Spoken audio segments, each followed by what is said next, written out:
the community continue. CARICOM, the OAS and the Commonwealth mount joint special mission to Dominica. CXC has a new Registrar and Chief Executive Officer. The University of the West Indies signs reparations agreement with the University of Glasgow. Welcome to this week's edition of CARICOM News Highlights. I am Jessine Dunkley-Malcolm. And I am Michelle Nurse. Welcome to the program. Initiatives to reduce crime and violence in the community continue with a CARIForum consultation in Georgetown, Guyana, targeting the business and public sectors, primarily the Ministries of Education and Public Security. Here's Valderine Hackett with that report. Evidence-based policy decisions and a multi-sectoral approach to address youth crime, particularly in schools, were underscored by Guyana's second Vice President and the Minister for Public Security, the Honorable Kamraj Ramjatan, when he addressed the official opening of the Crime and Violence Prevention Mitigation Training on 8 August 2019 in Georgetown, Guyana. The consultation is an activity of the Crime and Violence Project component of the CARIForum EU Crime and Security Programme under the 10th European Development Fund. Minister Ramjatan reiterated the concern of CARICOM heads of government at their 28th intersessional meeting in Guyana in 2017 and their resolve to increase focus on the social determinants of crime. I want to begin by stating that at the 28th intersessional meeting of the Conference of Heads of Government held in Guyana in February 2017, the conference expressed grave concern about the level of crime in the community and resolved to increase focus on the social determinants of crime. The minister also referred to the heads' decision in Haiti in 2018 on the issue. I want to say that heads of government at that meeting agreed to strengthen the relevant intersectoral systems at national and regional levels to ensure efficient collaboration in planning and execution of relevant programs to address these multifaceted issues. Reiterating the need for a multi-sectoral approach to address the issue, the minister said, "It is also clear that the multidimensional nature and impact of drugs use on the economy, on families, on health and well-being, on safety and security of the citizens necessitate the engagement of a number of sectors, and that is why we're here. Health, education, justice, and social welfare to effectively address problems associated with the use and addiction of illicit drugs and alcohol, particularly so in secondary schools." Addressing the issue of mitigation in schools, the minister noted, "In this regard, comprehensive policies and programs are needed to promote what we call pro-social, non-sexual, and non-violent environments in classrooms." The CARICOM Secretariat Program Manager for Crime and Security, Mr. Sherwin Toyne Stevenson, in his remarks provided a brief background to the activity. There are three main outcomes to this plan. We hope to reduce incidents of family and domestic violence, reduce recidivism and social inclusion and reintegration of offenders in CARICOM states, and reduce the crime by addressing risk behaviors, opportunities, and institutional responses, which forms the key note as to why we're here this morning. The two-day consultation in Guyana is the fifth of 5 consultations. Similar ones were held in Antigua and Barbuda, Jamaica, St. Lucia, and Suriname. It is a follow-up to the rapid assessments of the risks, threats, and protective factors in primary schools and related communities which were undertaken in Guyana earlier in February and March 2019, as well as additional studies conducted in relation to mitigation of drug use in secondary schools in selected member states this same year. In addition to mitigation training, it is anticipated that the major output will be the formulation of an action plan which will identify the way forward. Dr. Wayne Wesley, a Jamaican, is the new Registrar and Chief Executive Officer at the Caribbean Examinations Council, the CXC. His appointment took effect from the 1st of August. According to the CXC, Dr. Wesley brings to the role of Registrar CEO extensive knowledge gained through his Doctor of Philosophy in Industrial Engineering from Florida State University, a Master of Science in Manufacturing Systems from Southern Illinois University, a Bachelor of Education in Industrial Technology with first-class honors from UTech Jamaica, a postgraduate diploma in Financial Services Management from the Jamaica Stock Exchange eCampus, and a Level 8 certificate in Strategic Direction and Leadership from the Chartered Management Institute in the United Kingdom. He succeeds Mr. Glenroy Cumberbatch, who retired at the end of July. CARICOM, the Organization of American States, and the Commonwealth have teamed up for a joint special mission to Dominica following a request made by the government of Dominica.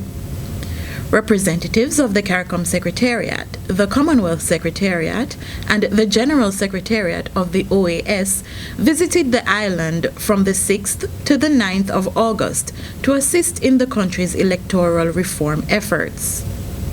The mission met the principal stakeholders in Dominica's electoral process, including the major political parties, electoral authorities, government authorities, and members of civil society. The team sought to develop a deeper appreciation of and gather views on the suggested areas of reform, including the introduction of voter identification cards and the revision and updating of the electoral register. Following its meetings in Dominica, the mission will present its recommendations in alignment with international electoral good practice for the consideration of the appropriate authorities. The University of the West Indies, the UWI, and the University of Glasgow have signed the first ever agreement for slavery reparations since British emancipation in 1838. The agreement, worth £20 million, was signed at the regional headquarters of the University of the West Indies in Kingston, Jamaica, on July 31, 2019. UWI Vice-Chancellor Professor Sir Hilary Beckles and Dr. David Duncan, University of Glasgow's Chief Operating Officer, representing Vice-Chancellor Professor Sir Anton Muscatelli, signed the agreement. The terms of the agreement call for the University of Glasgow to provide £20 million to fund research to promote development initiatives that would be jointly undertaken with the University of the West Indies over the next 2 decades. The funds will facilitate the operations of a jointly owned and managed institution to be called the Glasgow Caribbean Centre for Development Research. The Centre will target and promote solutions to Caribbean development problems in areas such as medicine and public health, economics and economic growth, cultural identity and cultural industries, and other 21st century orientations in Caribbean transformation. The money will be invested in policy research in science and technology, society and economy, and education and advocacy that seek to repair the debilitating consequences of slavery and colonization that continue to hold back Caribbean development, the University of the West Indies said. The sum of £20 million was the amount paid to slave owners as reparations by the British government when it abolished slavery in 1834. The agreement, the University of the West Indies said, represents the first occasion on which a slavery-enriched British or European institution has apologized for its part in slavery and committed funds to facilitate a reparations program. And the University College, Oxford, has appointed Baroness Valerie Amos as its first female master. Baroness Amos, a Guyanese by birth, will also become the first black head of an Oxford college when her appointment becomes effective next August. Baroness Amos said, "I am honored to have been appointed as Master of University College, Oxford. I look forward to taking up my role next year and joining a community which prides itself on providing an outstanding scholarly environment, excellent teaching, and world-class research.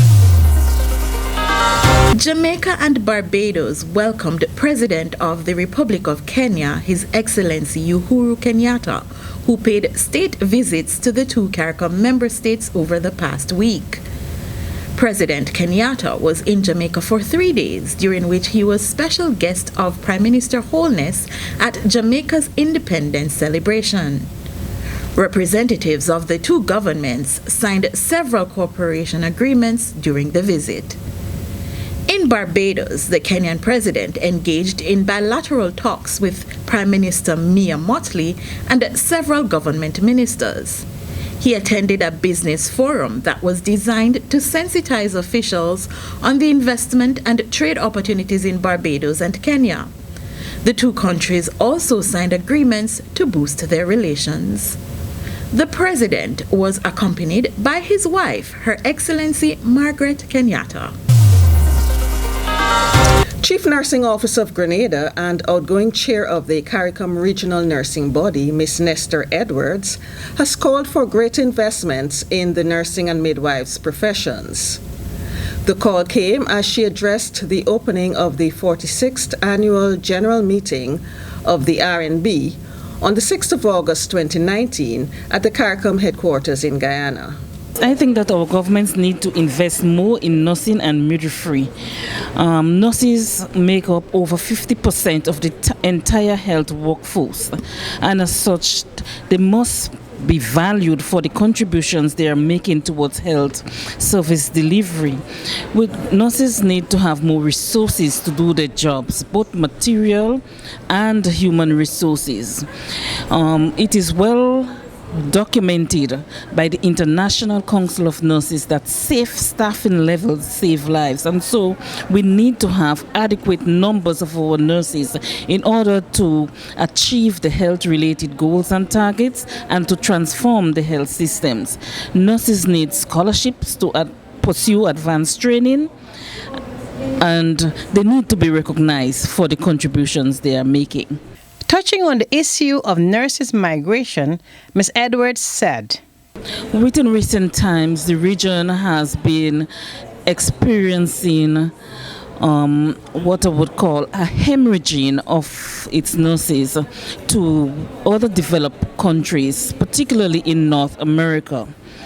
And as the regional nursing body, we call upon regional governments to implement retention strategies, because not only are our newly qualified nurses leaving, those more experienced ones are also leaving as well. And there are reasons why poor retention strategies is damaging. It is linked to overwork and poor working conditions. In other words, the few nurses who remain can become burnt out, right? It can have negative impact on the quality of care, as well as it can negatively impact on cost and productivity. Recently appointed Director for Human and Social Development at the CARICOM Secretariat, Ms. Helen Royer, underscored the importance of the nursing and midwifery professions to the health and wider development agenda of the region. We realize that health is an important investment in people, and it is actually necessary for sustainable development.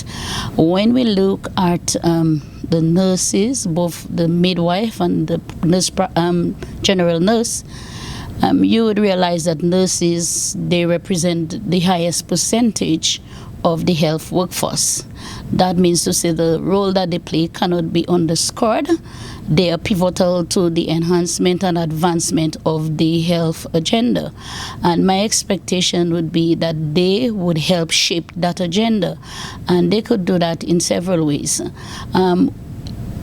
If we look at the competencies in the area of the education training, I would expect that both nurse midwife and the general nurse would be very well informed, and they would be able to have the capacity to be able to transform a lot of the agendas that we have at at the level of the member states. She shared briefly on the relevance of this strategic plan, which she said, actually, we just had this meeting with the regional nursing body, and one of the key activities of that meeting was reviewing the strategic framework. And the priority is actually on 4 main components. It is about nursing and midwifery education, governance, leadership, and training. Incoming chair of the regional nursing body highlighted the implementation of the strategic framework as one of the several priorities of her tenure. There are some priority areas I would like to work on during my tenure. As I said, we've just completed the strategic plan for nursing and midwifery 2020-24. So apart from that now, we'd like to work on the implementation plan for that strategic plan. Not just working on and completing the implementation plan, but to also see the implementation of the implementation plan, actually implementing the plan.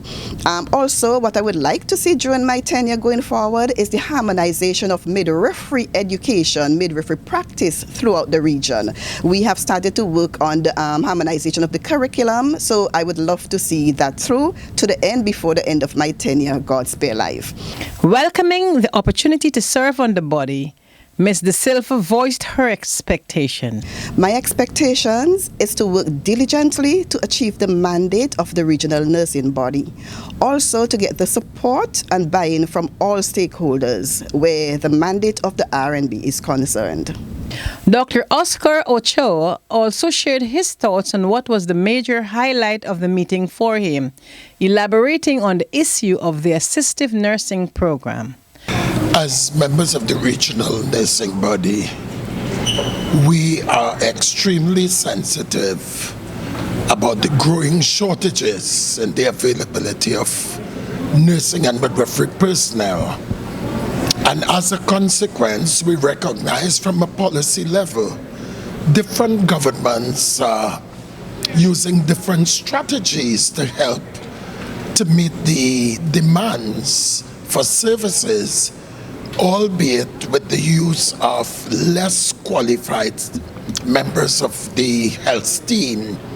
And as a region, we recognize that this is an initiative that will need our support. The R&B acts as a coordinating mechanism for the meeting of government, chief nursing and midwifery officers, and other institutions responsible for education and regulation and nursing and midwifery in the region. The CARICOM endorsed and supported body was formed in 1972 and comprises representatives from the member states, associate states, and regional institutions. The region's mega cultural festival is just days away. The 14th staging of the Caribbean Festival of Arts, popularly called Carifesta, will be in Trinidad and Tobago from the 16th to the 25th of August 2019, and it promises to be an epic event. CARICOM News Time spoke with Dr. Hilary Brown, Program Manager, Culture and Community Development at the CARICOM Secretariat, to get an update. Dr. Brown has been spearheading the planning and execution of the event, along with the host country management team and members of the Regional Cultural Committee. Yes, well, it is always an exciting time. Absolutely. In these last few days, it's almost unbelievable. Incredible. That it is a week away with all of what we still have to do. But I think always we look forward to that incredible celebration of Caribbean culture and all of the excellent artists that are coming from 23 countries to Trinidad and Tobago, and it promises to be a really good time. So we're putting all the finishing touches together now. It's a whole lot, but it's going well, and the host country, I think, has put some good arrangements in place. Absolutely, and I know Trinidad and Tobago, of course, is the place to be for Carifesta 14. Now, Carifesta is an event that the Caribbean community has been hosting for quite some time now, And people might be thinking, oh yes, we're going to Trinidad for a good time. This is going to be so much fun. It has been done in Barbados, Haiti, Jamaica, so many of our member states. Now, why are we hosting this festival? I mean, do we just love to have a good time? Of course we do, but there has to be some kind of strategic reason that we're doing this as the CARICOM Secretariat and the Caribbean community. Well, we consider Carifesta to be the flagship cultural festival and activity of the community. It has been around since 1972, and it was a group of artists who petitioned then Prime Minister of Guyana to establish a forum where artists can come together, where the region can come together and celebrate who we are, what we represent, have cultural exchanges. And so that very first Carifesta in Guyana in 1972 was actually 3 weeks long. Wow. Whereas now Carifesta is 10 days over 2 weekends, but that was 21 days. And everyone tells me what a tremendous time it was. And I think too, perhaps because it was in the context of the developing regional integration movement, because CARICOM was established in 73, Carifesta was established in 1968, so it was that whole period where people were feeling the need for the region to work together and to come together, and that was also reflected in the arts. And of course we know that even until today, the arts is an important part of what defines us, what brings us together, and helps us to feel like we're part of one Caribbean family. So Carifesta has that very special place, I think, in bringing the region together. Absolutely. And of course, since we know that Carifesta is such an important cultural event for the region, people want to know what to look forward to at this event. So tell us, what are we to expect at this festival? I mean, we've been telling people, oh, it's a mega cultural festival. It's going to be fun. It's going to be exciting. What's going to make it such an epic event? Well, the thing about Carifesta, there is something there for everybody. And for people who like everything, then they're going to be really confused as to what to choose. Because I think what's really good about how this Carifesta is being done by Trinidad and Tobago is that they have established partnerships with different cultural groups and festivals. So it's almost like a series of mini festivals within the bigger festival. So the Trinidad and Tobago Film Festival is organizing the whole film component, and so that's going to be excellently done. The Bocas Literary Festival, which is highly acclaimed throughout the region as a literary festival, they're organizing that component with tributes to Walcott and so on. And then of course we're going to have our signal events. Our signal events are where are events that are identified as with performances or with artists performing at the highest level. So there will be a signal event in dance. There's going to be a high-end fashion show at the Hyatt. And then of course there's the partnership with UWI and the symposium. So if you're into papers and academics and thinking about the role of culture in society, then there's an incredible program at the UWI. And papers you're going to be talking about reparations. Yes, we have a reparations panel on the last day, which is going to be tremendous. Yes, we're going to be breaking it down so that people can understand what reparations really means to the average person. And sort of take it out of the ivory tower.